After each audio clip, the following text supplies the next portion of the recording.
Oke, Bismillahirrahmanirrahim. Yang terhormat Bapak Kepala Sekolah, Bapak Adrian Ramadan SPD, yang terhormat segenap para majelis guru, yang tersayang Ananda peserta didik yang hadir pada kegiatan kita malam ini. Assalamualaikum warahmatullahi wabarakatuh. Waalaikumsalam warahmatullahi wabarakatuh. Puji syukur kita sampaikan kepada Allah Subhanahu wa taala. Berkat rahmat dan karunia-Nya kita dapat berkumpul dalam pertemuan kali ini yang diadakan melalui Zoom meeting atau pertemuan online pada hari Senin 30 Oktober 2023. Tak lupa salawat beserta salam kita iringkan kepada junjungan terbesar umat muslim, yaitu Nabi Muhammad SAW. Baiklah, pertemuan kita kali ini sudah dihadiri oleh Bapak Andrian selaku Kepala Sekolah, segenap para majelis guru, serta beberapa perwakilan dari peserta didik. Terima kasih kami ucapkan telah meluangkan waktu untuk hadir pada kegiatan kita kali ini. Untuk pertemuan kita kali ini akan membahas terkait rancangan pembelajaran yang berbasis UBD yang nanti akan disampaikan oleh tim guru matematika. Sebelum masuk ke dalam sesi penyampaian materi, saya jelaskan terlebih dahulu alur kegiatan kita pada kali ini, yaitu penyampaian materi dari 3 tim guru matematika. Yang kedua, sesi tanya jawab oleh Bapak dan Ibu guru. Yang ketiga, sesi tanya jawab untuk peserta didik. Kemudian selanjutnya kesimpulan yang akan disampaikan oleh notulen kegiatan pada hari ini. Baiklah, untuk menghemat waktu, saya persilahkan kepada tim guru matematika untuk dapat mengambil alih kegiatan kita pada hari ini. Waktu dan tempat saya persilahkan.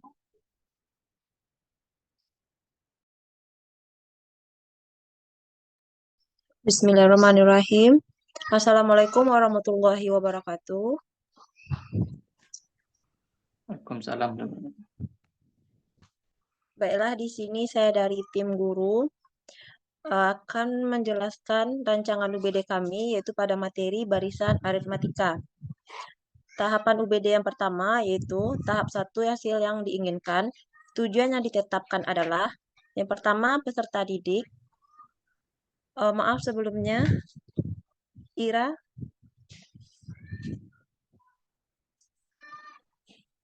Maaf Bapak Ibu semua.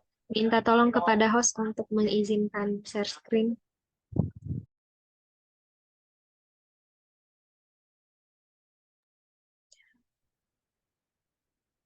Bismillahirrahmanirrahim. Maaf gangguan yang tadi. Baiklah, di sini akan menjelaskan itu tahap pertama, yaitu hasil yang diinginkan. Tujuan yang ditetapkan adalah peserta didik dapat mengidentifikasi pola barisan aritmatika. Yang kedua, peserta didik dapat menentukan rumus suku ke N suatu barisan aritmatika. Yang ketiga, peserta didik dapat menyelesaikan masalah kontekstual yang terkait dengan barisan aritmatika. Pemahamannya, yaitu dengan prinsip matematika itu ada 4, dimulai dari fakta, fenomena bahwa segala sesuatu berjalan dengan pola tertentu. Yang kedua, konsepnya yaitu pola barisan aritmatika, suku barisan aritmatika, suku pertama, beda, dan suku ke N. Prinsipnya, rumus suku ke N dari suatu barisan aritmatika. Yang terakhir itu prosedur, yaitu yang pertama menentukan rumus suku ke N suatu barisan aritmatika. Yang kedua, menyelesaikan masalah kontekstual yang terkait dengan barisan aritmatika. Pertanyaan pentingnya ada 4, yaitu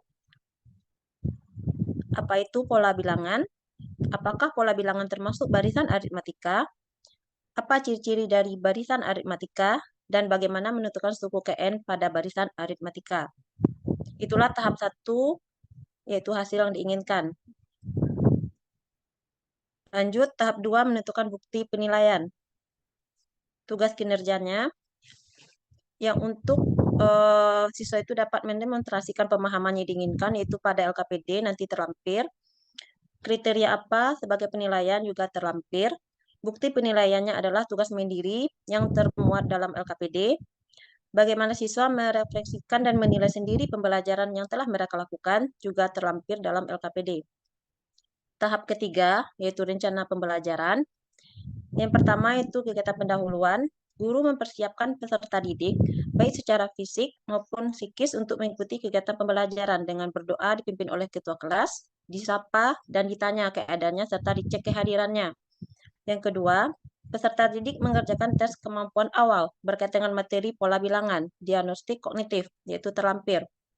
Yang ketiga, peserta didik menyimak penjelasan guru mengenai manfaat mempelajari barisan aritmatika. Salah satunya yaitu dalam kehidupan sehari-hari kita sering kali menjumpai masalah yang berkaitan dengan pola, tetapi tidak menyadarinya. Sebagai contoh, ketika kita mencari alamat rumah seseorang dalam satu kompleks perumahan, kita akan melihat pola nomor rumah tersebut. Sisi manakah yang genap atau ganjil? Apakah urutan nomor rumahnya semakin bertambah atau berkurang?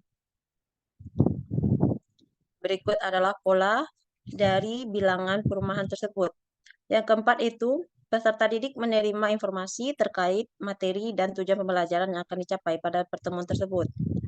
Masuk ke kegiatan inti, yaitu di sini menggunakan model problem-based learning, yaitu tahap pertama atau sintaknya orientasi peserta didik kepada masalah. Yang pertama, peserta didik mengamati permasalahan yang terdapat dalam LKPD. Peserta didik mengamati dan memahami masalah secara individu terlebih dahulu, dan mengajukan pertanyaan yang dirasa hal yang belum dipahami terkait masalah yang telah disajikan. Di sini diharapkan itu munculnya profil pelajar Pancasila, yaitu bagian sikap mandiri. Yang ketiga, jika ada peserta didik yang mengalami masalah, guru mempersilahkan peserta didik lain terlebih dahulu untuk memberi tanggapan. Bila diperlukan, guru memberikan penguatan bantuan secara klasikal. Yang keempat, peserta didik membaca dengan seksama permasalahan yang terdapat dalam LKPD dan menuliskan informasi yang sudah diperolehnya. Yang kedua, mengorganisasikan peserta didik. Peserta didik dibagi menjadi kelompok heterogen yang terdiri dari 4-6 orang. Lalu peserta didik mengerjakan LKPD melalui diskusi kelompok. Di sini diharapkan muncul profil pelajar Pancasila, yaitu sikap bergotong royong. Lalu membimbing penyelidikan individu dan kelompok. Yang pertama, peserta didik melihat hubungan yang berkaitan dengan materi yang dipelajari. Lalu peserta didik berdiskusi, saling memberikan ide, bertukar pikiran, menanggapi teman kelompoknya dalam menjelaskan permasalahan yang disajikan dalam LKPD. Jika peserta didik belum mampu menjawabnya, guru memberikan bantuan dengan mengingatkan cara menentukan masalahnya. Lalu mengembangkan dan menyajikan hasil karyanya. Peserta didik mengolah data yang diperoleh untuk menyelesaikan permasalahan yang ada. Lalu peserta didik secara berkelompok mempresentasikan hasil diskusinya di depan kelas. Lalu peserta didik dalam kelompok lain memberikan tanggapan terhadap hasil presentasi temannya. Peserta didik diberikan tugas mandiri untuk menguatkan pemahaman materi. Yang terakhir yaitu langkahnya menganalisa dan mengevaluasi proses pemecahan masalah. Di sini itu peserta didik melalui bimbingan guru mengoreksi penyelesaian masalah yang sudah dibuat. Lalu yang terakhir peserta didik diberikan penguatan materi barisan aritmatika. Kegiatan penutupnya, peserta didik dengan bimbingan guru melalui tanya jawab membuat kesimpulan tentang apa yang telah dipelajari dari kegiatan pembelajaran hari ini. Lalu peserta didik bersama guru merefleksikan proses pembelajaran pada pertemuan ini dengan menuliskannya pada LKPD. Peserta didik diinformasikan bahwa pertemuan selanjutnya akan mempelajari tentang barisan geometri. Peserta didik diminta untuk membaca materi tersebut di rumah. Lalu kegiatan pembelajaran diakhiri dengan mengucapkan kalimat syukur. Berikut ini adalah lembar kerja peserta didik. Next. Nah, di dalamnya ada kegiatan 1, 2, 3 sesuai dengan tujuan yang telah ditetapkan. Next. Nah, di sini ada uji pemahaman materi yaitu tugas mandiri. Yang tadi itu terletak kepada bukti lainnya. Lalu ada refleksi diri yang akan dijawab oleh peserta didik. Next. Nah, di sini adalah rubrik asesmen yang seperti yang dijelaskan sebelumnya itu dilakukan tes kompetensi awal untuk melihat kemampuan siswa. Next. Ini adalah rubrik dari penilaian LKPD. Kriterianya itu diambil pertama pemahaman masalah dengan skala 1, 2, 3, 4. Dari belum memahami masalah yang disajikan, menunjukkan sebagian besar pemahaman, menunjukkan pemahaman dengan belum menyimpulkan penyelesaian tersebut, sampai paham dengan permasalahan dari yang telah disajikan. Lalu kriteria kedua, ketiga, dan keempat sesuai dengan tujuan pembelajaran yang telah ditetapkan pada hasil yang diinginkan tahap 1 prinsip UBD. Next. Yang terakhir itu rubrik penilaian profil pelajar Pancasila, yaitu yang diharapkan itu ada 2 tadi elemennya yang saya jelaskan. Yang pertama bergotong royong, sub elemen yang diminta di sini adalah kerjasama. Keterangannya itu yang pertama BB itu belum berkembang, MB mulai berkembang, BSH berkembang sesuai harapan, dan BSB berkembang sangat baik. Yang kedua itu elemen mandiri dengan sub elemen di sini yang dinilai adalah disiplin dan tanggung jawabnya, itu ketepatan mereka mengikuti pembelajaran dan mengumpulkan tugas atau mengerjakan tugas. Baiklah, itulah hasil rancangan dari tim kami. Kembali kepada moderator. Oke, baik. Terima kasih kepada tim Bu Yoni yang sudah memaparkan materinya. Selanjutnya dipersilakan kepada tim guru matematika lainnya untuk dapat melanjutkan memaparkan materi yang akan disampaikan.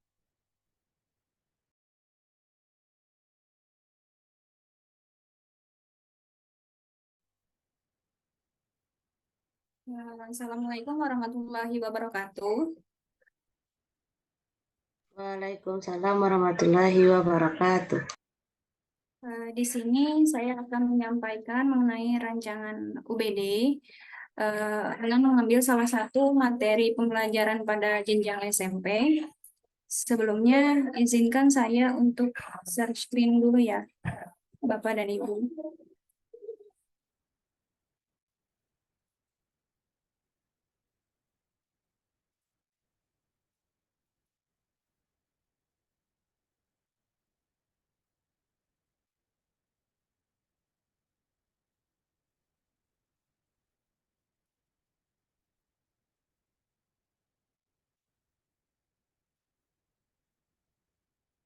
Sudah bisa dilihat Bapak Ibu?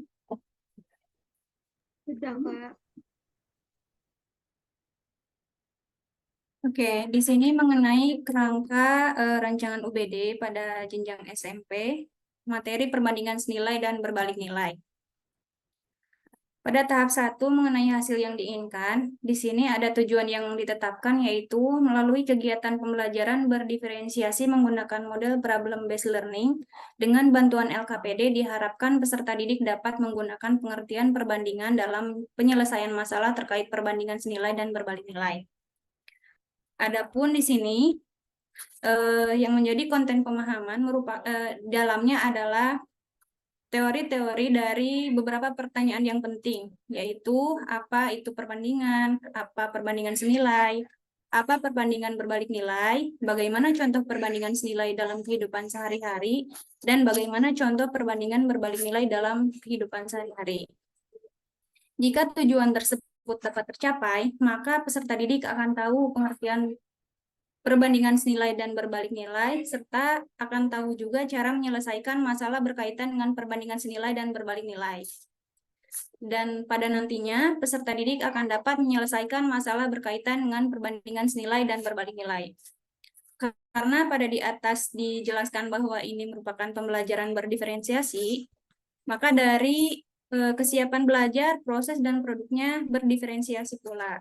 Misalnya dalam kelompok kesiapan belajar kelompok A, peserta didik telah memahami bagaimana menggunakan pengertian perbandingan dalam penyelesaian masalah terkait perbandingan senilai dan berbalik nilai. Sedangkan untuk kelompok B, hanya telah cukup memahami dalam penggunaannya. Untuk kelompok C, masih kesulitan menggunakan pengertian perbandingan. Kemudian untuk prosesnya, peserta didik dengan kelompok A diminta untuk menggunakan pengertian perbandingan dalam menyelesaikan masalah terkait perbandingan senilai dan berbalik nilai, dan dapat menyelesaikan LKPD, serta dapat menjelaskan pengertian perbandingan senilai dan berbalik nilai.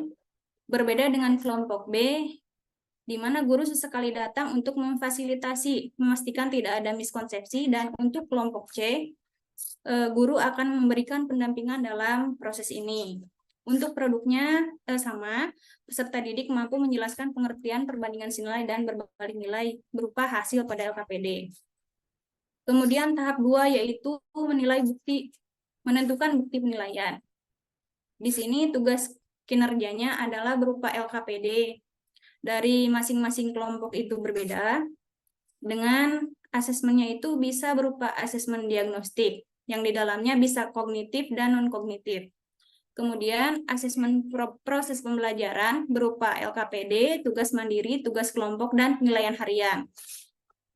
Kemudian asesmen akhir proses pembelajaran berupa penilaian akhir semester atau penilaian akhir tahun, asesmen sikap yang terdiri dari observasi dan penilaian teman sebaya.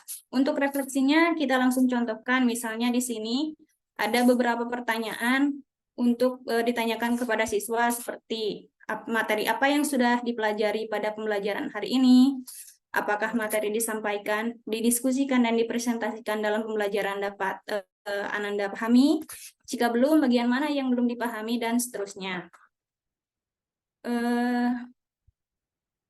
Pada tahap 3 yaitu rancangan pembelajaran. Pada prinsipnya sama dengan jenjang yang sebelumnya telah dijelaskan, ini dengan menggunakan model pembelajaran problem based learning. Misalnya kegiatan pendahuluan yang biasa kita lakukan.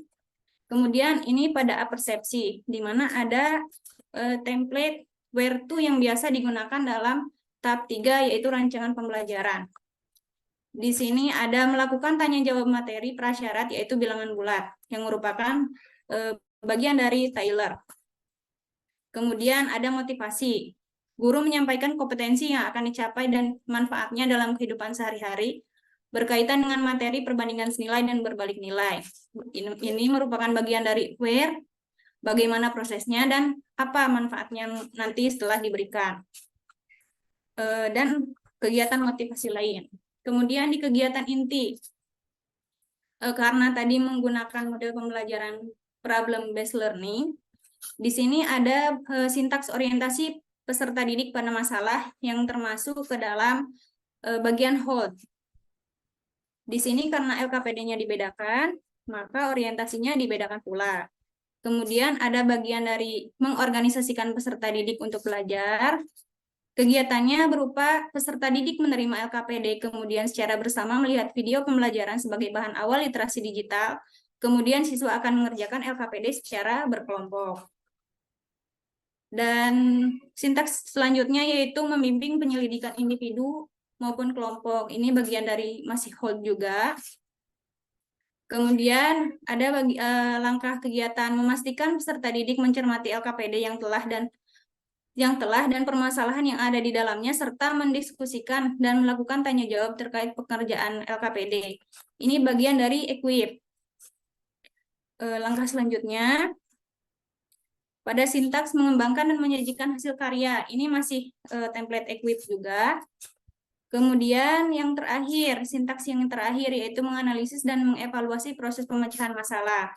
Langkah kegiatannya yaitu peserta didik dan guru secara bersama-sama menarik kesimpulan dari hasil pengerjaan LKPD setelah presentasi untuk masing-masing LKPD. Ini bagian dari reading dan evaluate, yaitu menganalisis kembali dan mengevaluasi proses pemecahan masalah. Yang terakhir bagian penutup dari kegiatan pembelajaran. Di sini peserta didik menyimpulkan kebermanfaatan pembelajaran tentang perbandingan senilai dan berbalik nilai, masih bagian rating. Guru memberikan soal perbandingan senilai dan berbalik nilai, bagian dari evaluasi. Guru dan peserta didik melakukan refleksi dan pembelajaran dan memberikan tugas mandiri, termasuk organize. Yang terakhir ini ada refleksi guru, kemudian refleksi pada peserta didik. Mungkin itu yang bisa saya sampaikan dari hasil analisis kami mengenai kerangka UBD pada jenjang SMP, materi perbandingan senilai dan berbalik nilai. Saya kembalikan kepada moderator.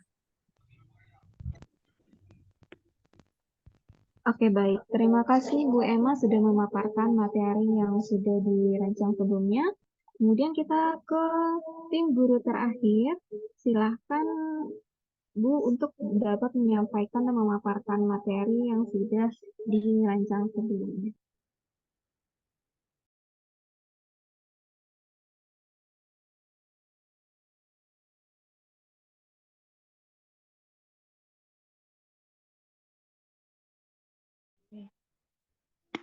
Baik, Assalamualaikum warahmatullahi wabarakatuh.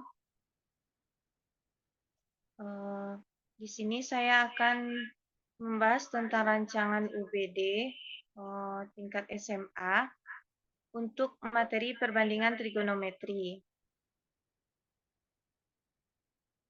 Tahap 1, hasil yang diinginkan.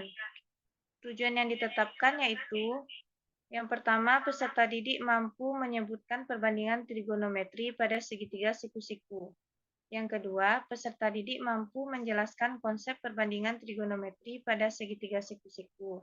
Yang ketiga, peserta didik mampu menentukan perbandingan trigonometri pada segitiga siku-siku. Pemahaman yang diharapkan dari peserta didik di sini adalah yaitu menguasai materi perbandingan trigonometri utama yang dikenal sebagai sinus, kosinus, dan juga tangen. Pertanyaan penting di sini yaitu, apa itu segitiga siku-siku?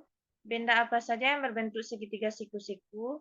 Fenomena apa saja yang mempresentasikan segitiga siku-siku? Peserta didik diharapkan dapat menyebutkan perbandingan trigonometri pada segitiga siku-siku. Peserta didik dapat menjelaskan konsep perbandingan trigonometri pada siku-siku, dan peserta didik dapat menentukan perbandingan trigonometri pada segitiga siku-siku. Untuk tahap 2, menentukan bukti penilaian. Tugas kinerja yang diberikan kepada peserta didik itu berupa LKPD. Di sini sudah dituliskan soalnya, soal yang ada di dalam LKPD. Dan juga ada kriteria pemahaman peserta didik akan dinilai berdasarkan rubrik penilaian akurat.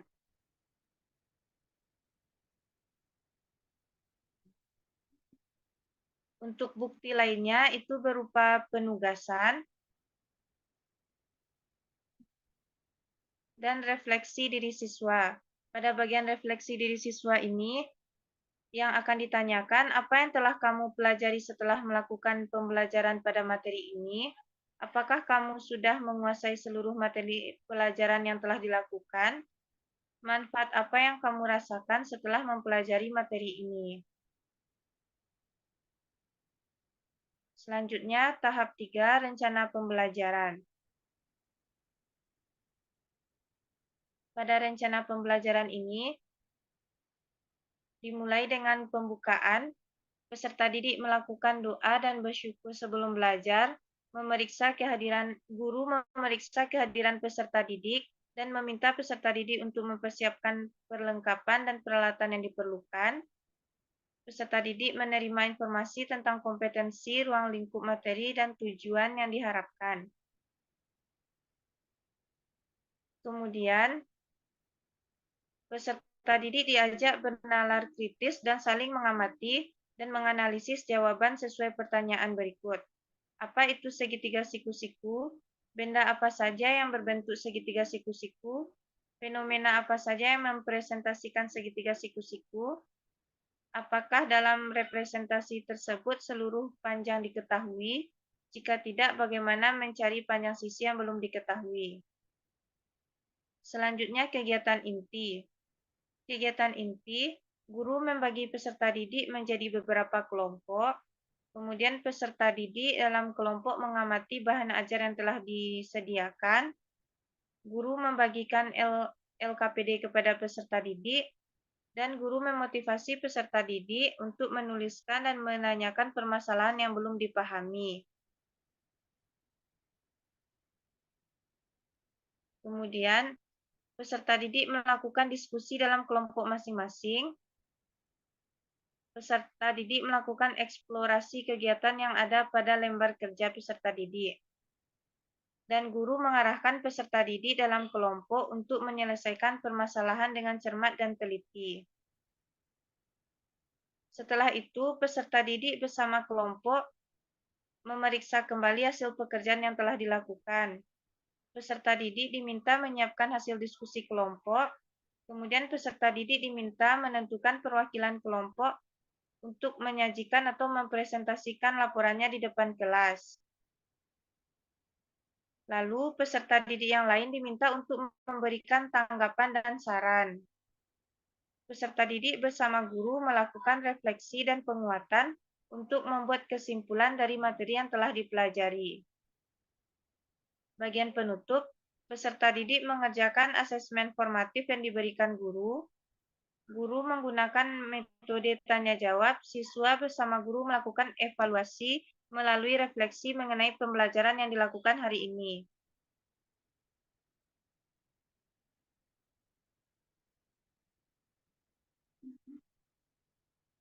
Dan pada bagian rencana pembelajaran ini juga penting untuk membahas tentang refleksi guru dan refleksi untuk peserta didik.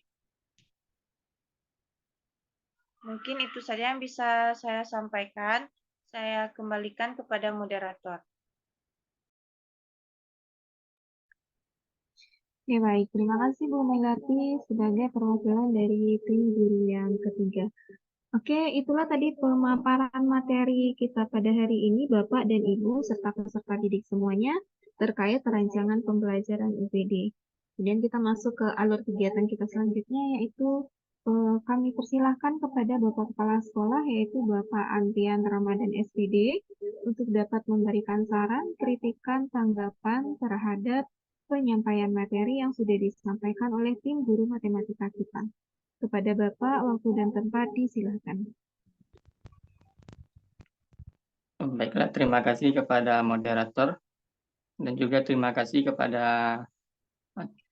KKG guru kita, yaitu khususnya guru matematik yang telah memaparkan rancangannya sebanyak 3 rancangan dari guru kita, guru matematik kita.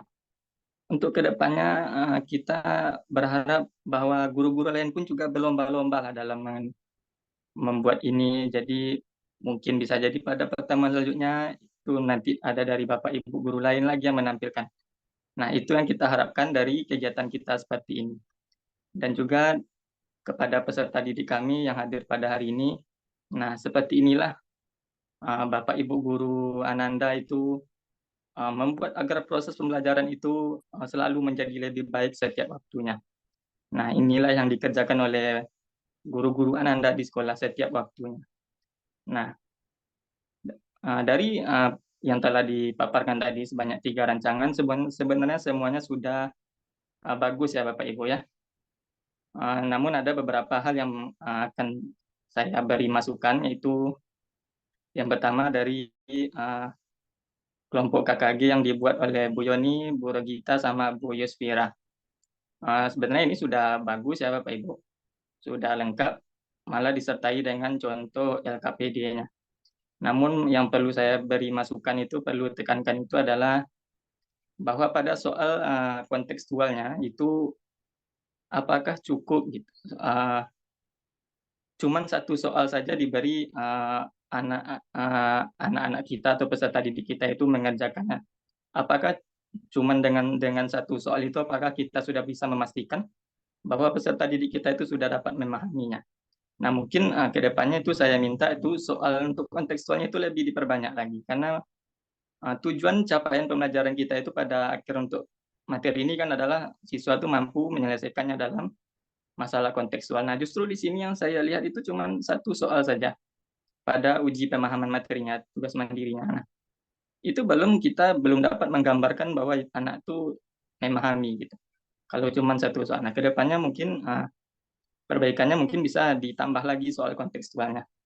Itu yang dapat dikomentari dari punya Bu Yoni yang telah dibikin oleh tim Bu Yoni, Bu Regita, sama Bu Yusfira. Nah, namun selebihnya sudah bagus, ini yang paling lengkap yang saya lihat. Lalu mungkin dari penampil kedua, yaitu yang penyaji kedua itu dari Bu Emma, Bu Alia, sama Bu Nisa. Nah, ini juga sudah bagus ya Bapak Ibu. Sudah jelas juga sebenarnya apa yang mau dibikin.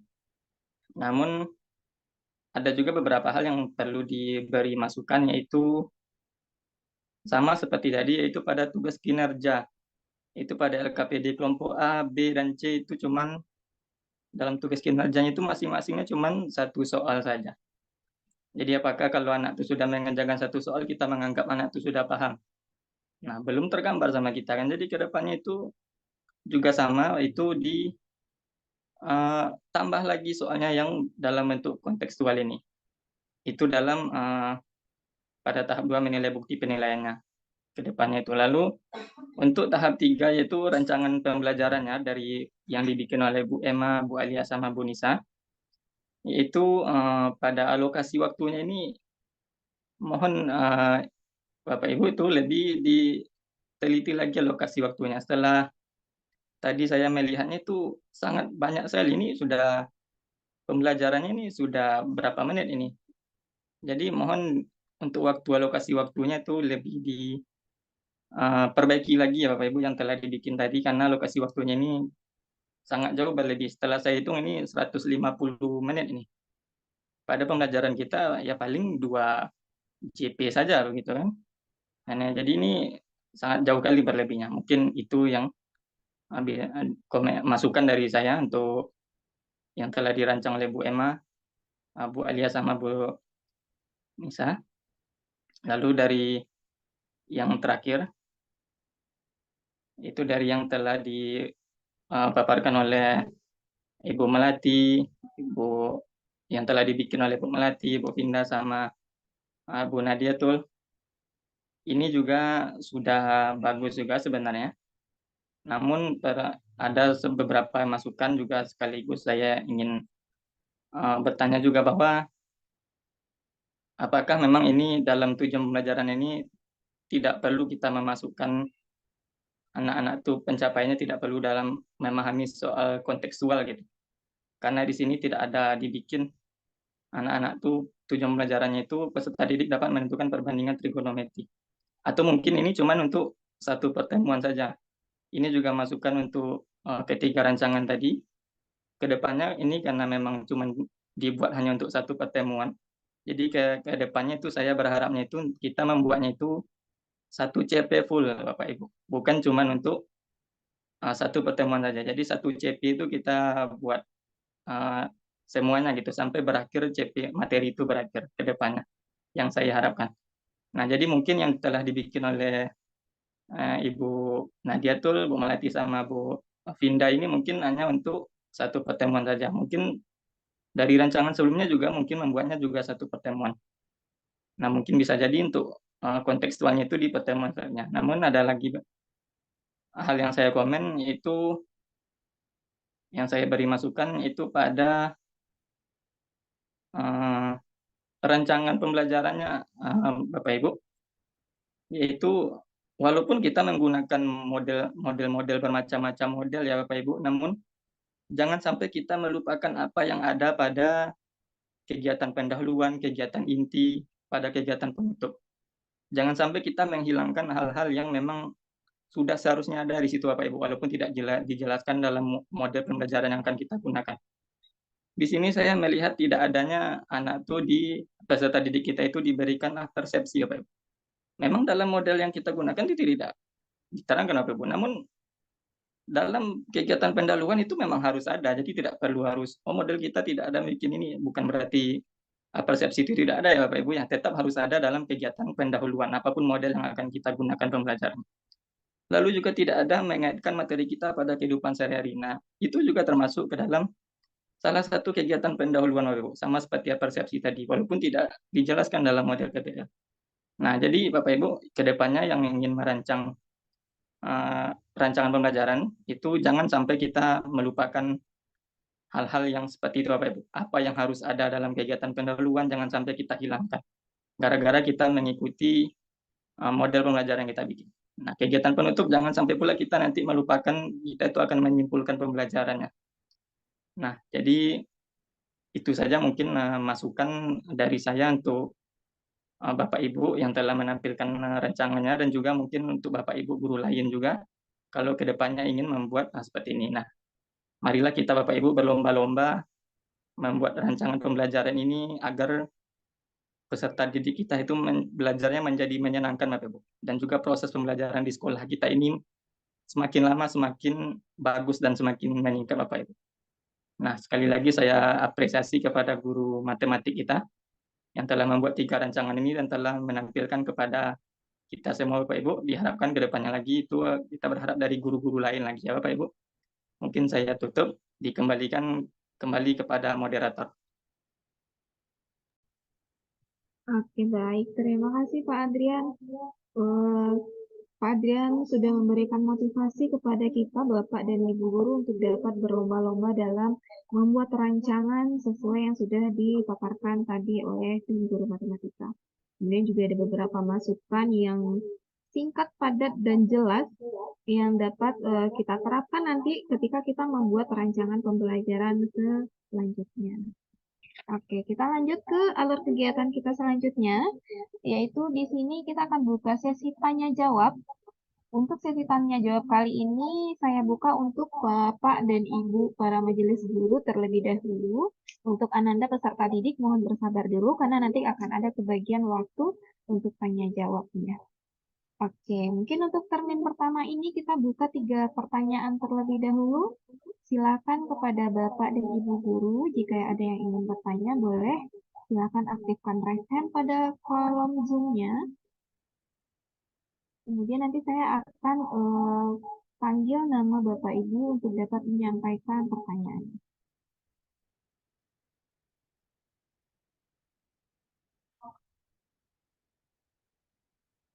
Oke, baik. Silakan yang pertama Ibu Susi Komalasari.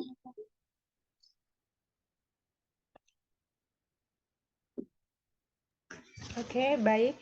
Terima kasih kepada Ibu Moderator. Saya Susi Komalasari, perwakilan dari tim guru. Ingin bertanya kepada tim guru matematika yang telah merancang pembelajaran yang telah disampaikan tadi. Berdasarkan pemaparan yang telah disampaikan oleh ketiga kelompok tadi, itu semuanya menggunakan rancangan pembelajaran yang menerapkan kerangka atau desain UBD. Jadi yang mau saya tanyakan, apa alasan ketiga kelompok tim guru menggunakan model UBD dalam rancangan pembelajarannya? Terus apa kelebihan rancangan ini dibandingkan dengan rancangan mode yang lain pada kurikulum Merdeka sekarang ini? Mungkin itu pertanyaan dari saya, dikembalikan lagi kepada moderator. Terima kasih. Oke, baik. Terima kasih Bu Susi. Selanjutnya boleh kita kepada Ibu Sista Putri. Baik, terima kasih saya ucapkan kepada moderator. Pertanyaan saya kepada tim guru matematika yang telah memaparkan tadi, apa saja yang dapat dilakukan oleh seorang guru dalam mengembangkan kemampuan untuk melaksanakan kurikulum berdasarkan prinsip UBD? Terima kasih. Oke, baik. Next, kita lanjut kepada Ibu Ayu Novitasari. Baik, Assalamualaikum warahmatullahi wabarakatuh. Terima kasih moderator. Saya ingin bertanya untuk tim guru matematika, apakah dalam merancang modul ajar itu harus sesuai dengan UBD atau understanding by design, Bu? Nah, baik, sekian pertanyaan saya. Assalamualaikum warahmatullahi wabarakatuh. Waalaikumsalam warahmatullahi wabarakatuh. Oke, mungkin tadi saya lihat Ibu Mita Sari Halawa raise hand. Apakah ada yang ingin ditanyakan, Bu? Iya, Bu. Oke, Masih bisa bertanya nih. Oke, karena tersisa Bu Mita tadi masih ada yang raise hand, boleh silakan. Oke, baik. Terima kasih sebelumnya kepada moderator. Baiklah, perkenalkan saya Mita Sari Halawa. Nah, di sini saya sebenarnya sedikit memberikan saran saja. Sekalian bertanya gitu ya. Tadi kan sudah dipaparkan tentang rancangan pembelajarannya menggunakan desain where to ya. Nah, jadi kan saya memberikan saran saja, alangkah baiknya itu desain where to-nya dulu yang dibuat gitu, baru ke rancangan modulnya. Kan kita membuat modul itu kan berdasarkan where to-nya dulu. Atau saya punya persepsi berbeda gitu. atau dari tim guru yang telah menampilkan, where to itu ditentukan setelah adanya modul. Atau kita buat where to-nya dulu, baru kita rancang modul, begitu. Jadi memberikan saran dan sekalian bertanya gitu, mana tahu saya yang salah persepsi. Terima kasih, moderator. Oke, baik. Terima kasih, Bu Mita. Saya ulang lagi pertanyaan kepada ibu-ibu tim guru matematika. Di sini kita punya 4 pertanyaan. Yang pertama dari Ibu Susi Komalasari, itu pertanyaannya adalah apa kelebihan menyusun rancangan dengan UBD ini dibandingkan rancangan yang lain dalam kurikulum Merdeka? Oke, kemudian yang kedua itu pertanyaannya dari Ibu Siska Putri. Pertanyaannya, apa saja yang dapat dilakukan oleh seorang guru dalam mengembangkan kemampuan untuk melaksanakan kurikulum? Kemudian selanjutnya pertanyaan yang ketiga, itu dari Ibu Ayu Novitasari, di mana Bu Ayu bertanya apakah dalam merancang modul ajar itu harus sesuai dengan UBD. Yang terakhir, pertanyaan dari Ibu Mita Sari Halawa, yaitu pertanyaannya adalah apakah dalam merancang kegiatan yang sudah ditentukan yang terlebih dahulu dibuat where to-nya atau bagaimana? Oke. Mungkin itu pertanyaan. Jadi ada 4 pertanyaan untuk di awal ini, ibu-ibu guru tim matematika. Boleh silakan waktu dan tempat saya persilahkan untuk menjawab pertanyaan dari guru-guru kita.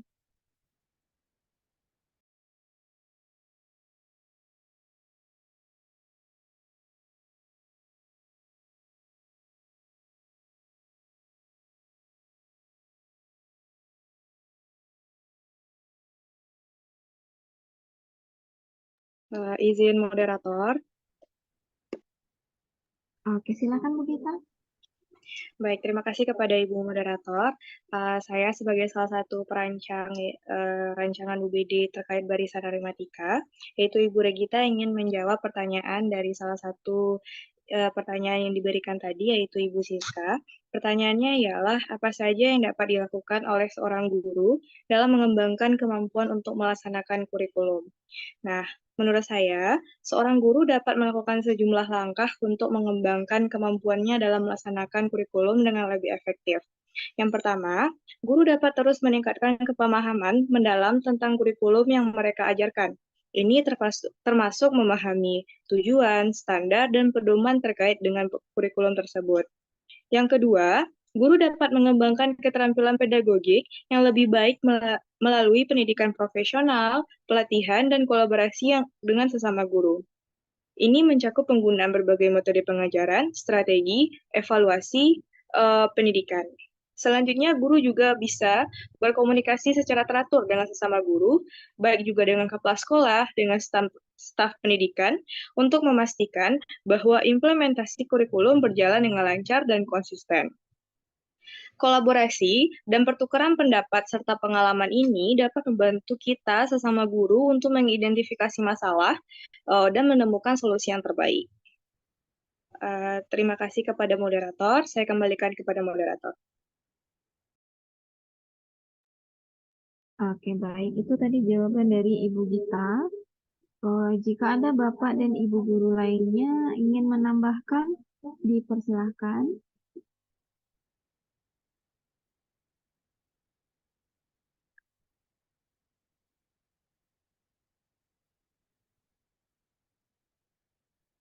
Oke, atau kita kembalikan kepada Ibu Siska. Apakah sudah?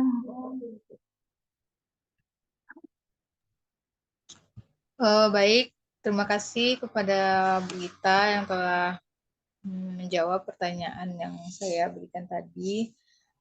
Jadi dapat saya simpulkan hal yang dapat dilakukan oleh guru dalam melakukan pengembangan kemampuannya dalam melaksanakan kurikulum itu ada 3. Yang pertama, guru dapat meningkatkan pemahaman tentang kurikulum tersebut. Yang kedua, guru dapat mengembangkan pelatihan pedagogik Lalu yang ketiga, berkomunikasi dengan sesama guru dan kepala sekolah dalam berkolaborasi. Baik, terima kasih Bu Gita, saya sudah paham. Saya kembalikan kepada moderator. Oke, baik. Sepertinya tadi Bu Yoni raise hand. Boleh Bu, apakah ada tambahan terkait jawaban dari Bu Gita tadi? Baiklah, terima kasih kepada moderator.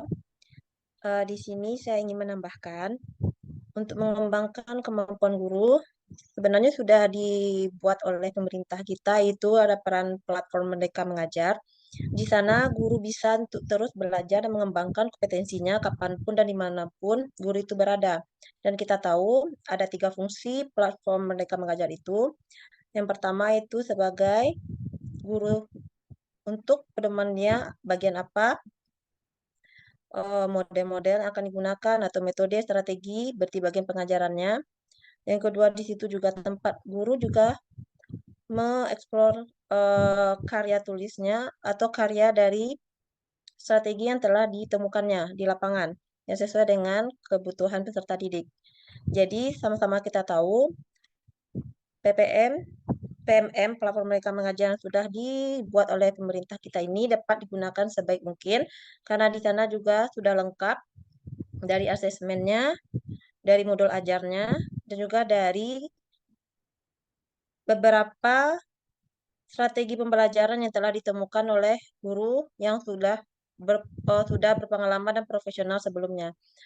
Mungkin itu dari tambahan dari saya. Kembali ke moderator. Oke, baik. Terima kasih Bu Yoni sudah menambahkan jawaban dari Bu Gita tadi. Bagaimana Bu Siska dengan tambahan jawaban dari Bu Yoni tadi? Baik, terima kasih Bu Yoni atas tambahan jawabannya. Dari jawaban Bu Yoni tadi, saya semakin paham dengan upaya yang dapat dilakukan oleh guru dalam mengembangkan kemampuannya untuk melaksanakan kurikulum. Terima kasih, saya kembalikan kepada moderator. Oke, baik. Next, untuk pertanyaan dari Bu Susi, Bu Ayu, dan Bu Mita, dipersilakan kepada Ibu Guru Tim Matematika untuk dapat menjawab pertanyaan tersebut.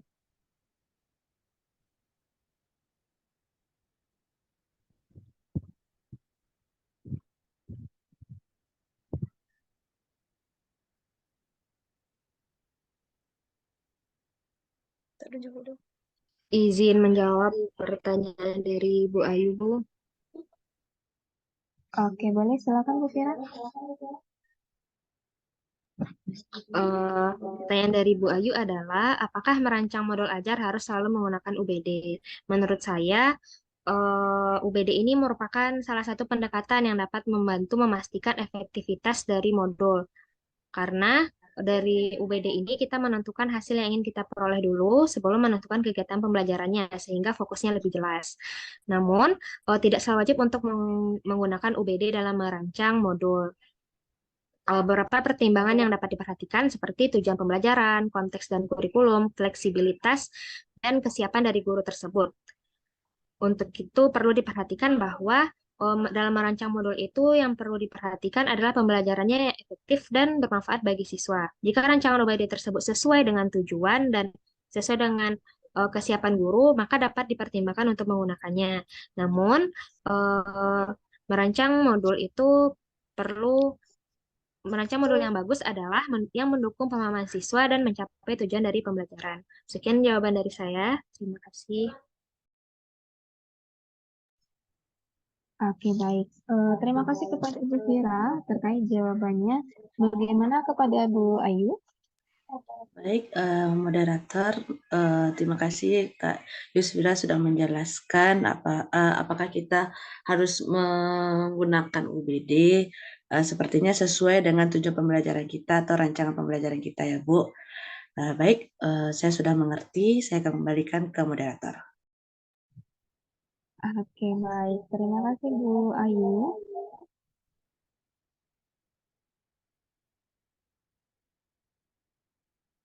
Silakan ibu-ibu guru matematika untuk pertanyaan selanjutnya. tersisa dari pertanyaan Bu Susi dan Bu Mita. Baik, izin moderator.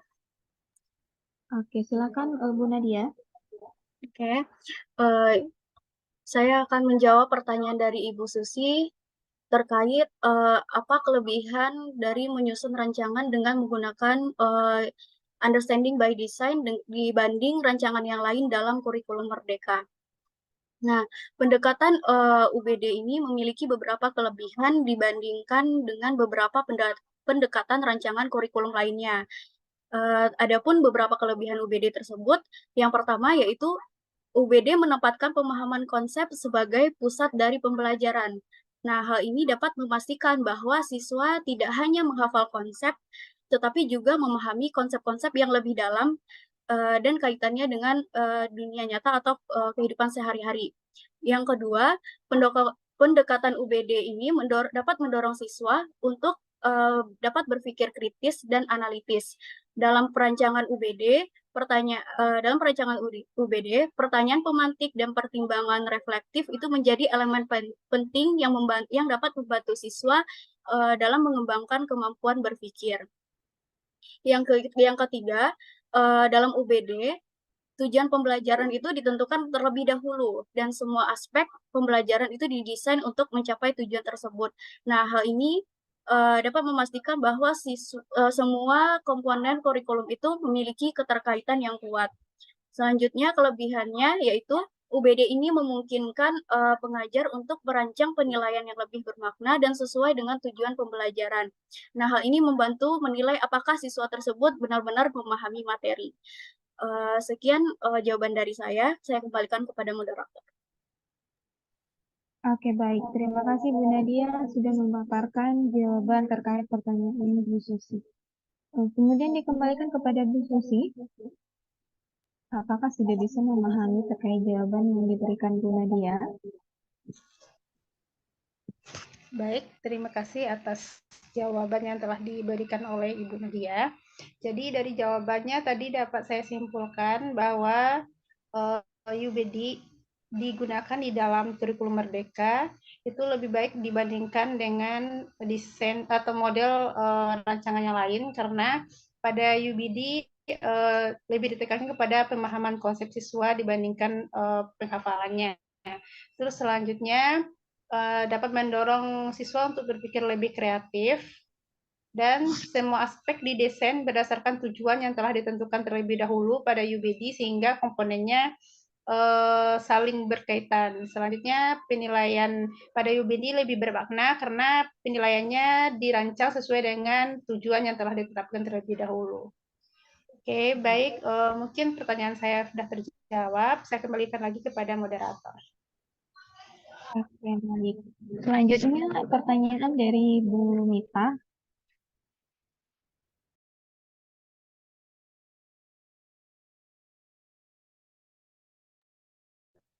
Izin menjawab pertanyaan dari Bu Mita, moderator.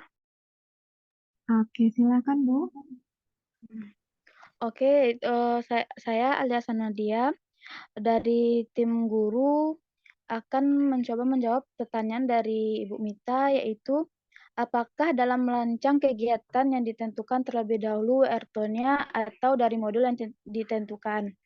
Menurut saya, dalam merancang kegiatan pembelajaran yang paling penting itu yaitu mempertimbangkan dengan baik apa tujuan maupun materi yang pembelajaran yang akan diajarkan. Jadi, kita bisa lebih dahulu menentukan tujuan WRT-nya terlebih dahulu atau berdasarkan modul yang kita miliki, kita baru menentukan WRT-nya. Jika kita menentukan WRT-nya terlebih dahulu, kita bisa memastikan kegiatan pembelajaran yang kita ajarkan akan berpusat pada tujuan pembelajaran tertentu. Tapi jika berdasarkan modul yang ada, baru kita melakukan penentuan WRT-nya, itu akan lebih memastikan apakah pembelajaran atau modul yang kita miliki itu berguna secara efektif untuk mencapai tujuan pembelajaran yang diinginkan. Baik, sekian dari saya kembalikan kepada moderator. Oke, baik. Terima kasih Bu Alia atas jawabannya. Dikembalikan kepada Bu Mita.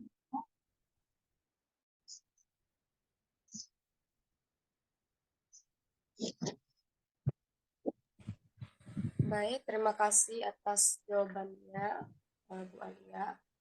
Berarti dalam merancang pembelajaran, kegiatan pembelajaran itu,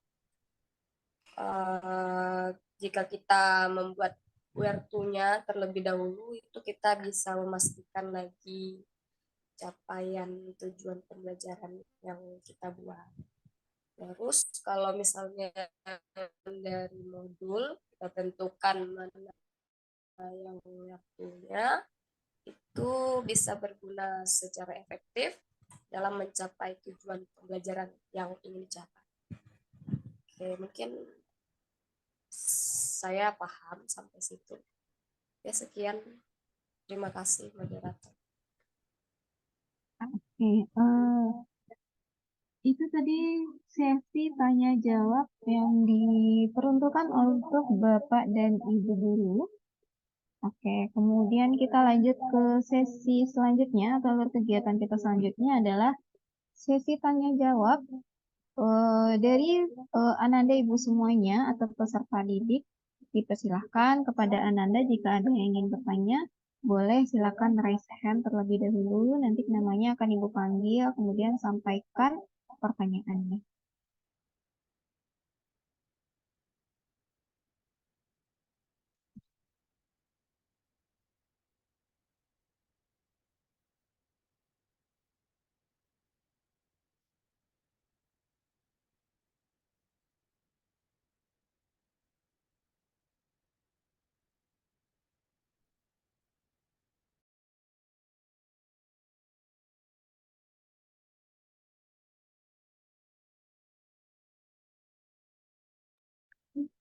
Gimana Ananda Ibu, apakah ada yang ingin bertanya terkait apa yang sudah disampaikan dan dipaparkan oleh gurunya tadi?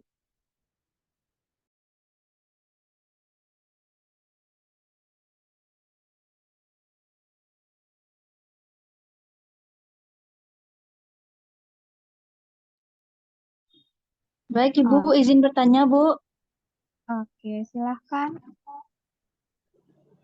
Baik, Assalamualaikum warahmatullahi wabarakatuh. Bu, saya adalah Nadia, ingin menanyakan tentang kegiatan pembelajaran pada materi perbandingan senilai dan berbanding nilai, Bu. Nah, yang ingin saya tanyakan, Bu, kenapa setelah diskusi kelompok, kami harus diberi lagi soal-soal dan tugas mandiri, Bu? Apa tidak cukup saja dengan diskusi kelompok saja begitu, Bu? Nah, sekian dari saya, Bu. Assalamualaikum warahmatullahi wabarakatuh. Oke, waalaikumsalam warahmatullahi wabarakatuh. Oke, next. Silahkan jika ada yang masih ingin bertanya.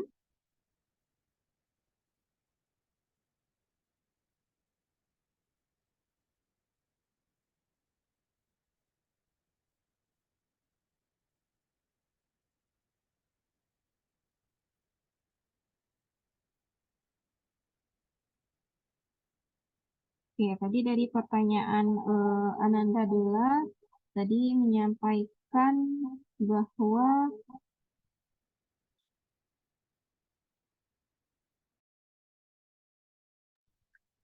kenapa setelah diskusi kelompok mereka harus disuruh atau dikasih lagi soal-soal dan pengerjaan tugas mandiri. Apakah tidak cukup dengan hasil diskusi kelompok saja? Oke, mungkin sembari kita menunggu pertanyaan dari Ananda yang lainnya, dipersilahkan kepada Ibu Guru Tim Matematika untuk bisa menjawab pertanyaan dari Ananda kita.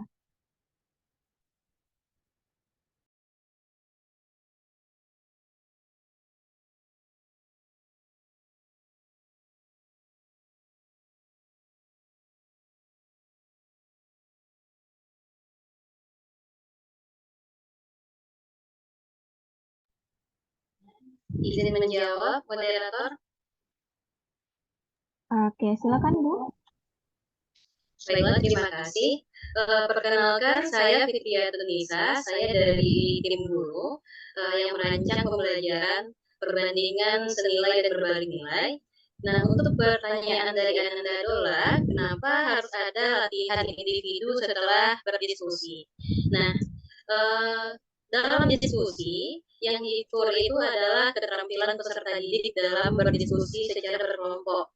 Nah, dari situ didapatkanlah hasil belajar peserta didik dalam kelompok. Nah, sekarang setelah belajar kelompok itu tentunya kita harus mengukur juga bagaimana pemahaman setiap peserta didiknya secara individual terhadap materi yang telah dipelajari sebelumnya. Maka dari itu penting adanya tugas individu yang dilakukan setelah diskusi kelompok tersebut. Nah, namun di sini tugas individu itu tidak kami sajikan dalam bentuk soal yang banyak, namun hanya beberapa soal yang dapat mengukur tujuan pembelajaran tersebut. Tentunya kami dari tim guru juga akan menyesuaikan jumlah soal untuk tugas individu tersebut dengan waktu yang tersedia. Apalagi tugas individu tersebut dilakukan dalam kegiatan penutup pembelajaran. Nah, sekian jawaban dari saya untuk pertanyaan Ananda Dola. Saya kembalikan kepada moderator. Oke, terima kasih Bu Nisa atas jawabannya. Bagaimana Ananda Dola, apakah bisa dipahami kenapa setelah berdiskusi masih diberi kegiatan individu juga? Oke, baik. Terima kasih, Bu. Nah, sekarang saya sudah mulai paham, Bu, apa tujuan pemberian dari soal-soal atau tugas mandiri setelah adanya diskusi. Oke, terima kasih, Bu. Oke, baik. Selanjutnya, apakah masih ada Ananda Ibu yang ingin bertanya terkait pemaparan materi dari Ibu gurunya tadi?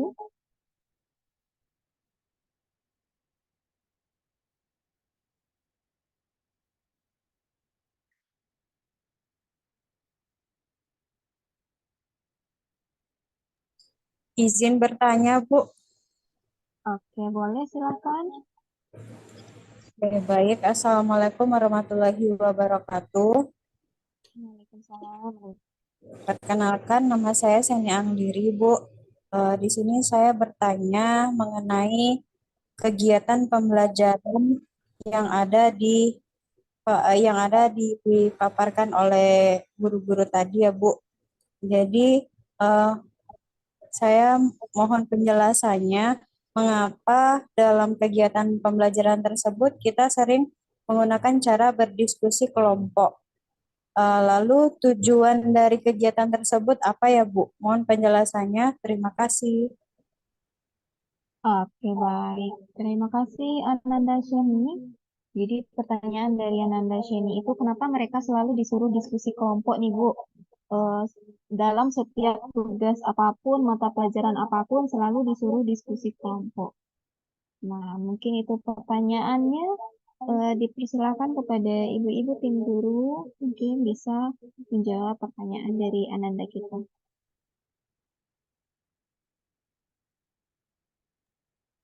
Izin menjawab, moderator.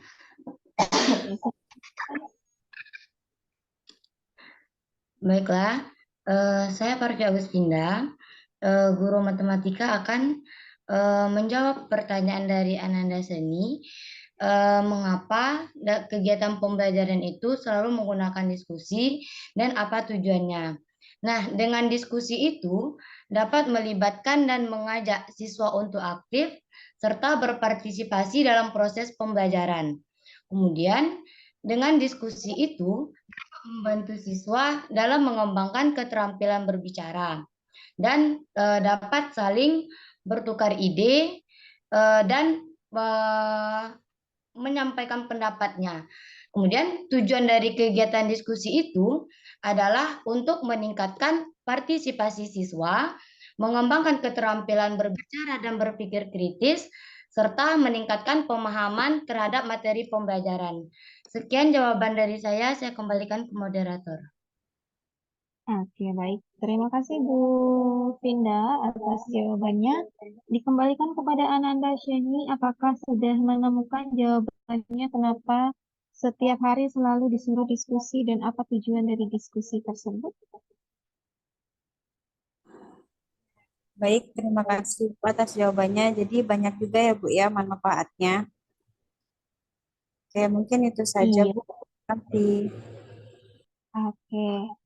Selanjutnya, apakah masih ada Ananda, Ibu, yang mengikuti kegiatan hari ini yang ingin ditanyakan? Izin bertanya, Bu. Oke, silahkan. Ya, Assalamualaikum warahmatullahi wabarakatuh. Saya Zuri Hasni dari perwakilan siswa. Di sini yang ingin saya tanyakan sederhana saja, Bu.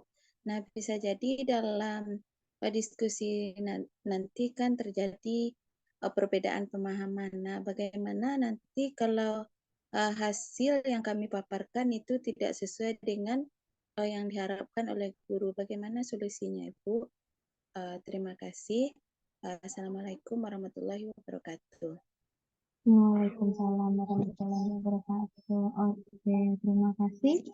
Itu tadi pertanyaannya dari Ananda Zuria. Jadi bagaimana kalau hasil yang disampaikan melalui diskusi kelompok itu tidak sesuai dengan pemahaman guru? Oke. Dipersilakan kepada ibu-ibu guru tim untuk bisa memberikan jawaban terhadap pertanyaan dari Ananda kita tadi.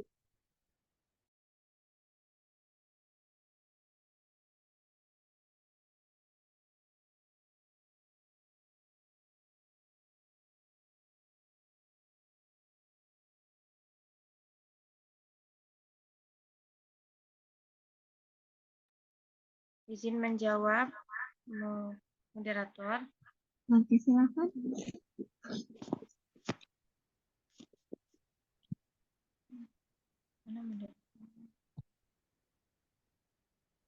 Oke, silakan Bu Melati. Baik. Jika di dalam diskusi atau ketika presentasi itu hasil yang ditampilkan itu jawabannya tidak sesuai, itu kan kalau dalam kita diskusi itu, ketika peserta didik diskusi itu, peserta didik bebas menyampaikan pendapatnya. Dan di akhir peserta didik menyampaikan pendapat tersebut, guru akan melakukan evaluasi. Jika ada kesalahan, maka itu akan dievaluasi dan diluruskan kembali oleh guru.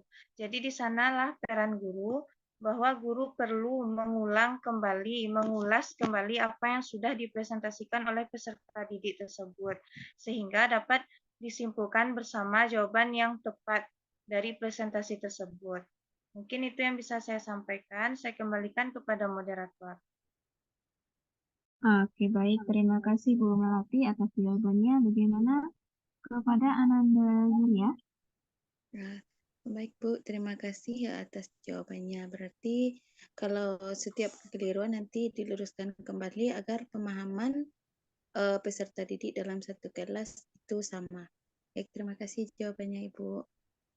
Iya, betul sekali. Oke, kita lanjut. Apakah masih ada Ananda peserta didik yang ingin bertanya? Bu, izin bertanya, Bu. Oke, silahkan Widya. Ibu, saya ingin bertanya, bagaimana ketika ujian itu UH ataupun nanti UTS dan UAS itu selalu memberikan kisi-kisi, Bu. Jadi kan dari kisi-kisi itu nanti kan mempermudah kita untuk menjawab soal. Jadi nilai kita lebih tinggi, Bu. Bagaimana, Bu? Sekian, Bu. Oke, baik. Terima kasih Widya. Jadi ini mungkin pertanyaan dan request juga dari Ananda Widya kalau misalkan mau UTS, UH, dan UAS itu kalau bisa dikasih dulu kisi-kisinya supaya nilainya menjadi lebih tinggi. Nah, bagaimana? Silakan kepada Bapak atau Ibu guru lainnya jika ingin memberikan tanggapan dan jawaban juga diperbolehkan.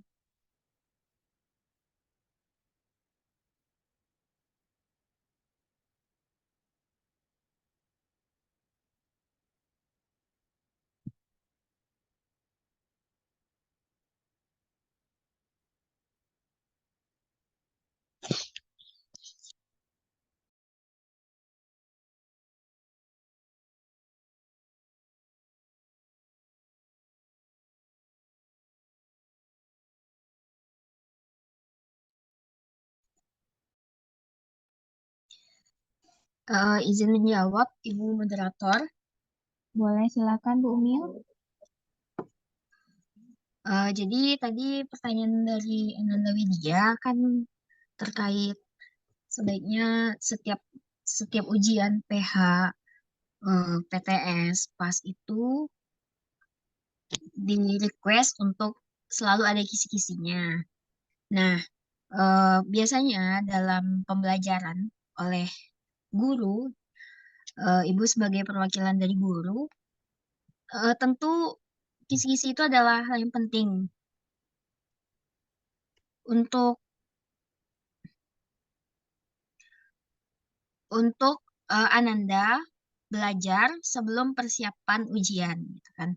Nah, jadi biasanya setiap kali ujian PTS atau pas ujian akhir semester atau penilaian sumatif nah, Ananda itu biasanya akan diberikan kisi-kisi sesuai dengan pembelajaran yang telah Bapak Ibu guru berikan. Nah, terkadang jika seandainya tidak ada kisi-kisi, nah di sanalah letak Ananda siswa itu perlu perlu lebih banyak belajar lagi, gitu kan. Nah, terkadang diberikan kisi-kisi itu untuk menunjang Ananda dalam belajar dan dalam persiapan ujiannya nanti supaya bagus nilainya. Tentu pasti kami akan memberikan, para guru itu biasa akan memberikan kisi-kisi kepada siswanya tentunya, apalagi untuk ujian akhir gitu kan. Nah, jadi setiap guru itu pasti akan mengusahakan, karena penting untuk tahu Ananda itu tujuan-tujuan pembelajaran yang akan keluar dalam ujian, sehingga nilai Ananda itu baik dan bagus gitu. Ini tuh jawaban dari saya. Dikembalikan lagi kepada Ibu Moderator. Terima kasih. Oke, itu tadi jawaban dari Ibu Umil. Dipersilakan kepada Ibu Yoni.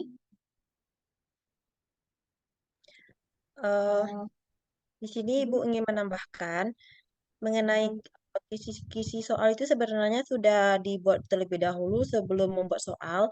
Kalau misalkan dari Ananda belum mendapatkan kisi-kisinya, kemungkinan besarnya guru lupa. Berarti Ananda yang mengingatkan gurunya untuk memberikan kisi-kisinya gitu.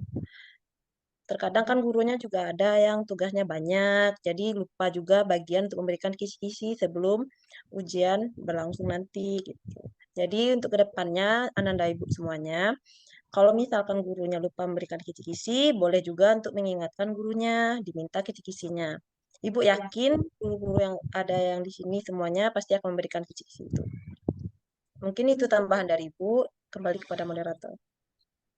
Oke, baik. Jadi itu ya Widya, guru sudah menyiapkan kisi-kisi untuk anak-anak ibu semuanya supaya menunjang nilai-nilai ujiannya itu menjadi tinggi. Tinggal nanti kalau misalkan ibunya lupa memberikan kisi-kisi, ya udah tinggal ditanyakan aja ke ibunya untuk kisi-kisi pembelajarannya. Bagaimana Widya? Baik, ya Bu. Semoga nanti kami mendapatkan nilai yang tinggi, Bu. Isinya dibagikan. Amin. Dan jangan lupa belajar kalau dikasih kisi-kisi gitu. Oke. Selanjutnya, apakah masih ada peserta didik atau anak-anak ibu yang ingin bertanya kepada Bapak atau Ibu gurunya?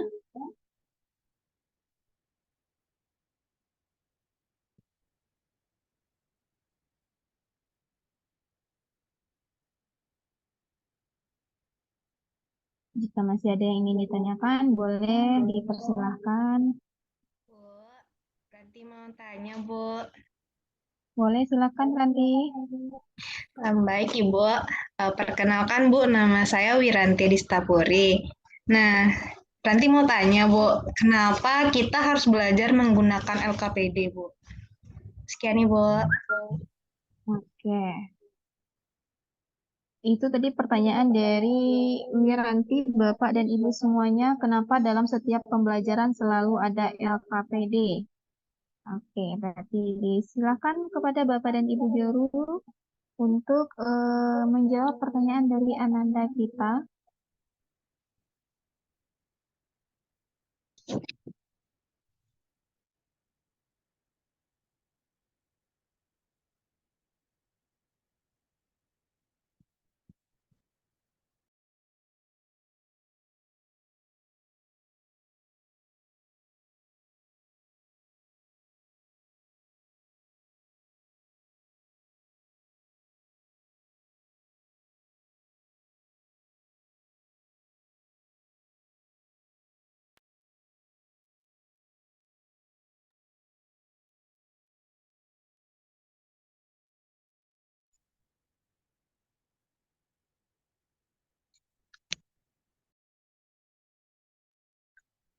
Izin menjawab,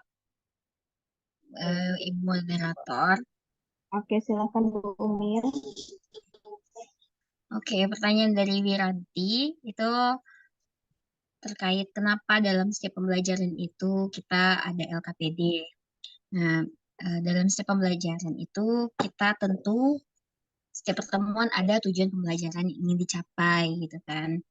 Nah, tujuan pembelajaran itu dapat dicapai ketika guru itu bisa menyiapkan pembelajaran dengan berbagai media atau dengan arahan dari guru. Salah satu media pembelajaran yang dapat mengarahkan pekerjaan peserta didik itu, Ananda Wiranti, tentu salah satunya dengan LKPD. Karena LKPD itu disusun dan dirancang oleh guru semenarik mungkin untuk Ananda pelajari berdasarkan langkah-langkah pembelajaran untuk mencapai tujuan pembelajaran yang ingin dicapai. Dan juga LKPD itu biasanya mengarahkan dan memberikan soal-soal dan juga pembahasan terkait pembelajaran, seperti contohnya yang tadi ditampilkan oleh Ibu Yuni, kan ada LKPD mengenai pembelajaran, dan juga Bapak Ibu lainnya untuk Ananda pelajari, dan itu disusun untuk melatih cara berpikir Ananda atau melatih cara berpikir siswa agar bisa bekerja sesuai dengan arahan dari guru dengan mengisi LKPD tersebut. Nah, itu sudah dirancang oleh Bapak Ibu guru semenarik mungkin dan sesuai dengan tujuan pembelajaran yang ingin dicapai. Mungkin itu jawaban dari Ibu kepada Ananda Wiranti. Ini ada tambahan dari Bapak Ibu guru lainnya. Dikembalikan lagi kepada Ibu moderator. Terima kasih. Oke, silakan kepada Bu Yoni, ada yang ingin ditambahkan?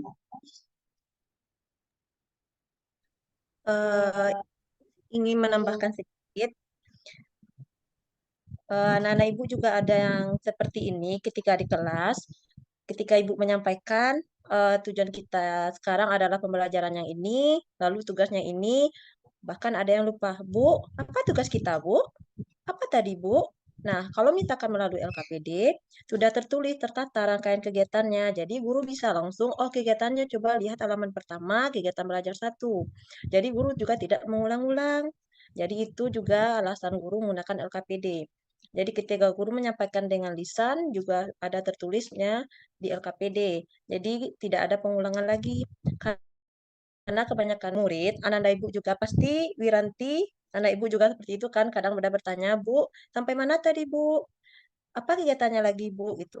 Kadang kan ada yang belum fokus atau tidak fokus karena terganggu oleh temannya. Jadi ketika mungkin ada bertanya ke temannya, temannya tinggal menunjukkan, oh bagian ini lagi masuk kegiatan pembelajaran. Jadi itu juga sebagai petunjuk untuk siswa, anak Ibu, bagian mana kegiatan yang akan dilakukan lagi gitu. Atau mungkin ada beberapa soal yang rasanya mungkin dituliskan guru, bagian siswa yang duduk paling belakang kurang jelas tulisannya. Mungkin kalau dengan LKPD lebih jelas karena sudah tertulis oleh komputer. Mungkin itu tambahan dari Ibu. Kembali ke moderator. Oke, baik. Terima kasih kepada Bu Yeni. Bagaimana Wiranti? Baik, Ibu. Berarti dengan LKPD ini kegiatan pembelajaran kita jadi lebih tertata dan lebih jelas ya, Bu. Baik, Iya, betul. baik, terima kasih, Bu.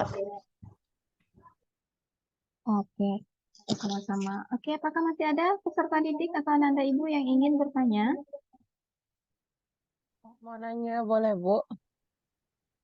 Oke, silakan Vira. Bu, Vira mau nanya. Tadi kan ada tadi Bu Emma ngomong tadi Bu, kalau nanti KPD itu ada 3 kelompok gitu Bu. Itu maksudnya gimana ya Bu? Nggak ngerti Vira Bu. Tolong jelasin aku Bu. Makasih Bu. Oke, terima kasih Vira atas pertanyaannya.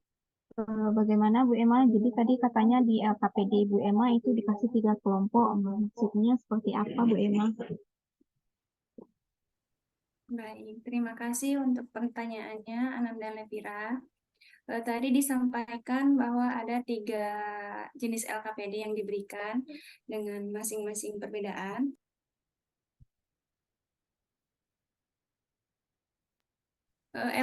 Dalam satu kelas itu, karena pada saat ini kita menggunakan yang di dalam pembelajarannya itu berdiferensiasi, dan di dalam kelas itu tentunya siswa-siswa yang ada itu tidak memiliki kemampuan yang sama, sehingga ada perbedaan berdasarkan baik itu kemampuan maupun minat belajar. Dalam memberikan LKPD, tentunya kita tidak memberikan LKPD yang sama. Takutnya, misalnya salah satu atau sebagian siswa itu memiliki tingkat kognitif yang tinggi, sebagian lainnya memiliki yang rendah. Kalau misalnya kita samakan, maka yang rendah dengan yang tinggi itu tidak akan memiliki kemampuan yang sama. Oleh karena itu, LKPD yang diberikan berbeda, tentunya disesuaikan dengan masing-masing kompetensi yang dimiliki siswa itu. Mungkin itu yang bisa saya sampaikan. Saya kembalikan ke moderator. Oke, baik. Jadi 3 kelompok LKPD itu maksudnya nanti akan dibagi sesuai dengan kemampuan dari Ananda Ibu semuanya, di mana di kemampuannya terlebih dahulu sudah dicek dan eh, dikumpulkan datanya oleh guru-gurunya begitu. Jadi kemampuannya di mana nanti LKPD-nya disesuaikan dengan kemampuannya. Oke, mungkin atau ada Bapak atau Ibu guru lain yang ingin menambahkan. Dipersilakan kepada Bu Yuni yang sudah raise hand untuk menambahkan jawabannya. Terima kasih kepada moderator. Nah, di sini Ibu tanya juga ya ke Ananda Levira. Ananda suka belajar dengan ada gambar atau mendengarkan, atau misalkan ada rasanya praktikum? Kalau Vira sukanya di kelas tuh belajarnya pakai apa Bu? Pakai video-video gitu Bu. Nah, itu gurunya membuatnya seperti itu. Jadi di kelas Vira itu sudah ada dilakukan tes terlebih dahulu, dilihat siswanya mana yang suka belajar yang dengan video, mana yang suka belajar dengan cuma dari audio dengan atau dengan ada nanti praktikum ada praktiknya. Nah, LKPD-nya itu berbeda-beda sesuai dengan minat dari anak ibu. Jadi itu alasannya ya, kalau misalkan guru menciptakan atau membuat LKPD yang berbeda. Gitu. Mungkin itu tambahan dari Ibu. Kembali kepada moderator. Oke, terima kasih. Itu tadi tambahan dari Bu Yoni terkait jawaban dari Vira. Ibu kembalikan ke Vira. Bagaimana Vira? Vira sudah paham Bu. Berarti nanti kita sesuai kemampuan kami nak Bu, sama sesuai kami sukanya gimana gitu berarti ya Bu. Paham Vira Bu. Makasih ya Bu. Sama. Oke. Oke, masih ada yang ingin bertanya kepada anak-anak Ibu semuanya?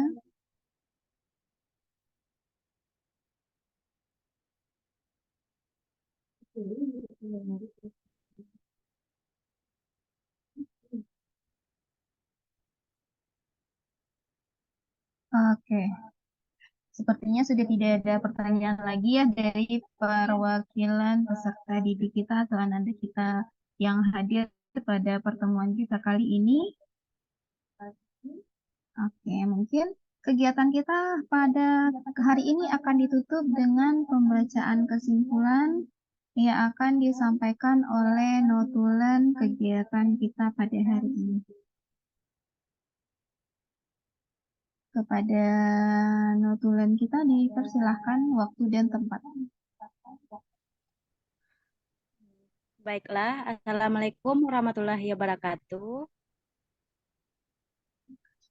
Nah, di sini saya akan menyampaikan yaitu hasil rapat kita tentang rancangan pembelajaran, di mana hari ini kita rancangan pembelajarannya berfokus pada rancangan pembelajaran UBD.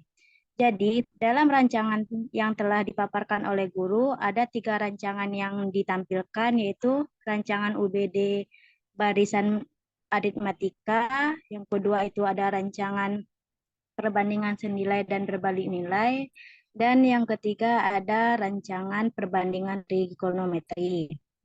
Dari ketiga rancangan tadi, ada tanggapan dan saran yang diberikan oleh Bapak Kepala Sekolah, di mana yang pertama itu pada rancangan pertama sebaiknya diberikan beberapa soal kontekstual, jangan hanya diberikan 1 soal.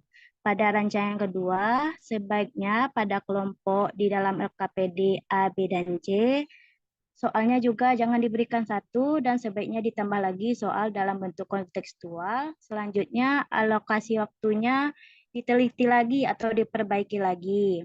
Untuk rancangan yang ketiga, tujuan pembelajarannya lebih baik dibuatkan dalam peserta didik menyelesaikan kontekstual. Jadi dalam tujuan pembelajaran itu ada kaitannya dengan kontekstual.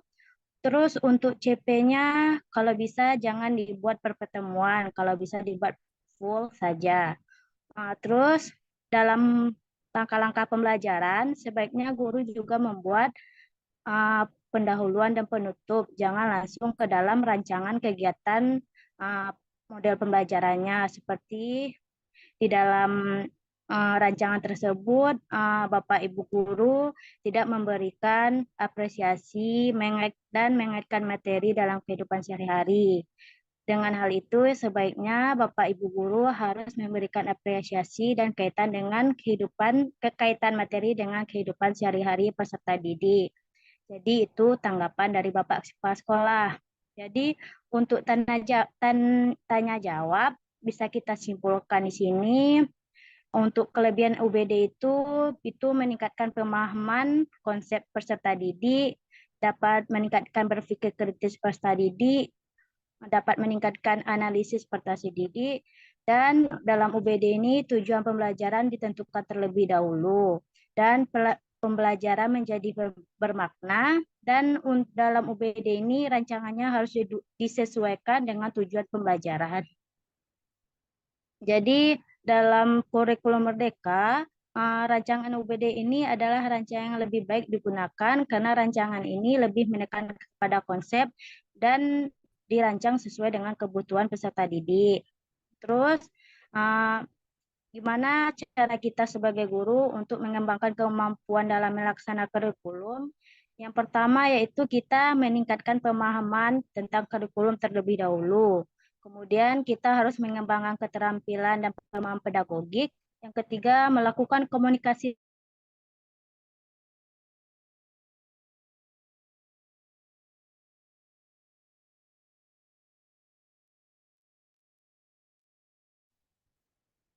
mohon maaf karena beberapa jaringan, bisa saya lanjutkan. Selanjutnya itu kita sebagai guru juga harus saling berkolaborasi dan bertukar ide. Selanjutnya dalam rancangan modul ajar apa harus sesuai UBD. Dalam rancangan modul ajar tidak diwajibkan sesuai UBD, tapi kita harus sesuaikan dengan tujuan pembelajaran dan kesiapan guru. Apa sesuai dengan tujuan pembelajaran dan sesuai dengan kesiapan guru bisa kita menggunakan rancangan UBD ini. Terus yang selanjutnya ada yang bertanya apakah sebaiknya Where to dulu baru modul ajar atau modul ajar dulu baru Where to. Untuk hal itu, kita bisa mempertimbangkan terlebih dahulu tujuan pembelajarannya. Kalau misalkan kita waktunya terlebih dahulu, maka kita harus tahu dulu capaian tujuan pembelajarannya. Jadi itulah hasil dari tanya jawab kita berdasarkan yang Bapak Guru berikan tadi. Untuk pertanyaan yang diberikan oleh siswa, ada beberapa siswa menyampaikan itu kenapa hasilnya berdiskusi. Jadi karena berdiskusi itu dapat meningkatkan pemahaman peserta didik secara individual, terus dapat meningkatkan pemikiran peserta didik, dapat menalar secara kritis apa yang didapatkan peserta didik dengan melalui diskusi kelompok tersebut. Terus kenapa hasil yang apabila hasil yang dipaparkan tidak sesuai yang diharapkan guru, jadi untuk peserta didik jangan berkecil hati apabila hasil yang dicapainya tidak sesuai diharapkan, nanti guru akan memberikan evaluasi dan memperbaiki kesalahan yang dilakukan oleh siswa atau peserta didik. Yang selanjutnya, jika UH, UTS selalu diberikan di kisi-kisi. Jadi dalam setiap guru setelah membuat rancangan pembelajaran selalu membuat kisi-kisi. Tapi apabila guru tidak memberikan kisi-kisi, sebaiknya siswa mengingatkan gurunya atau meminta kisi-kisinya kepada guru tersebut. Terus ada yang bertanya kenapa setiap pelajaran ada LKPD. Jadi LKPD itu gunanya untuk memudahkan siswa memahami materi pembelajaran, melatih cara berpikir siswa, dan memudahkan guru dalam menyampaikan pembelajaran. Terus ada yang bertanya dalam rancangan pembelajaran Ibu Emma kan terdapat ada 3 kelompok. Jadi maksudnya 3 kelompok di sini siswa itu dikelompokkan secara berdasarkan tingkat kemampuan atau tingkat kognitif atau tingkat gaya belajar peserta didik. Kalau misalkan tingkat kemampuan ada tingkat kemampuan rendah, sedang, dan tinggi. Dan nanti dalam pembuat LKPD-nya siswa juga LKPD-nya berdasarkan kemampuan yang dimiliki peserta didik. Jadi setiap peserta didik dalam kelompok mendapatkan LKPD yang berbeda-beda sesuai dengan kemampuan dan gaya belajar peserta didik. Jadi dapat saya simpulkan dari keseluruhannya. Jadi rancangan UBD ini sangatlah menarik untuk kita terapkan dalam pembelajaran kurikulum merdeka ini. Jadi dalam UBD ini tidak hanya guru yang mendapat manfaat, siswa juga mendapatkan manfaat yang lebih banyak lagi tentang rancangan UBD ini. Jadi itulah hasil rapat kita hari ini. Sekian dari saya kembalikan kepada moderator. Oke, baik. Terima kasih kepada Bu Rizka sudah menyampaikan dari hasil kegiatan dan pertemuan kita pada hari ini. Oke, baik. Dengan disampaikannya kesimpulan dari kegiatan kita pada hari ini, maka berakhir pula lah kegiatan dan pertemuan kita pada hari ini. Saya ucapkan terima kasih kepada Bapak Kepala Sekolah, Bapak Ibu Guru, serta Ananda peserta didik yang telah meluangkan waktu dalam mengikuti kegiatan pertemuan kita kali ini. Semoga nanti kita bisa bertemu lagi di kegiatan dan pertemuan pada waktu lainnya. Ya, mungkin sekian dari saya. Jika ada salah-salah kata, saya mohon maaf. Saya sebagai moderator, Sinta Mutia Karneva, undur diri. Terima kasih. Assalamualaikum warahmatullahi wabarakatuh. Waalaikumsalam warahmatullahi wabarakatuh.